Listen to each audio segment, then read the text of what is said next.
The Miami Hurricanes and the Indiana Hoosiers are two evenly matched football teams going head-to-head tonight in the national championship. But what about the world of filmmaking? Who's the winner? Say hello to my little friend! That's some sort of threat. Scarface is one of the top gangster movies of all time, and Hoosiers was ranked by ESPN as the #1 sports movie of all time.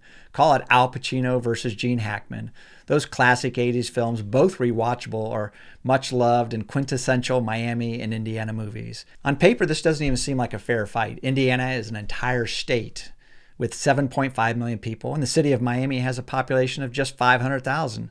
I could include South Florida, which would be a much closer match population-wise, but I'm going to include just Miami-Dade County, population just under 3 million, because it includes Coral Gables, where the University of Miami is located, Miami Gardens, where the national championship game will be played, and Miami Beach, which is what most people think about when they think about Miami. Rounding out my Indiana's top 5 are Rudy, I'm here to play football. A Christmas Story, a lesser-known indie film, Columbus, and my favorite Indiana film, Breaking Away. That film features a group of young men in Bloomington, Indiana, known as cutters because their dads worked the rock quarries in the area that actually were used to build much of Indiana University, including the football stadium.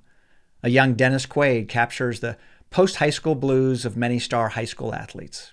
You know, I used to think I was a really great quarterback in high school. Still think so, too. You know what really gets me, though? I mean, here I am, I gotta live in this stinking town, and I gotta read in the newspapers about some hotshot kid, new star of the college team. The winner of the 2025 Heisman Trophy is Fernando Mendoza. Now I'm going to limit the remaining 4 Miami films to ones with some kind of football-related aspect to it, even if it's in some loose ways. There are many terrific films in the area shot either partially or set in Miami that I'm not going to include right now. So here's my modified short Miami list. Ace Ventura, where the whole plot of the movie is Jim Carrey's character has to find the missing Miami Dolphin mascot, and it features a cameo by Miami Dolphin great Dan Marino.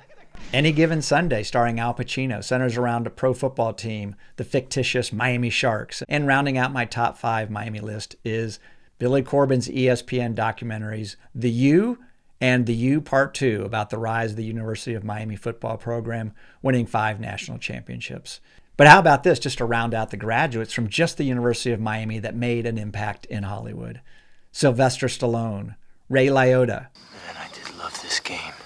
And Dwayne "The Rock" Johnson, who actually played football at Miami. So who wins the filmmaking contest between Miami and Indiana? Well, in the comments, you let me know who you think wins. Who do I think wins? Well, to quote Johnny Depp in another film, partially shot in Miami, forget about it.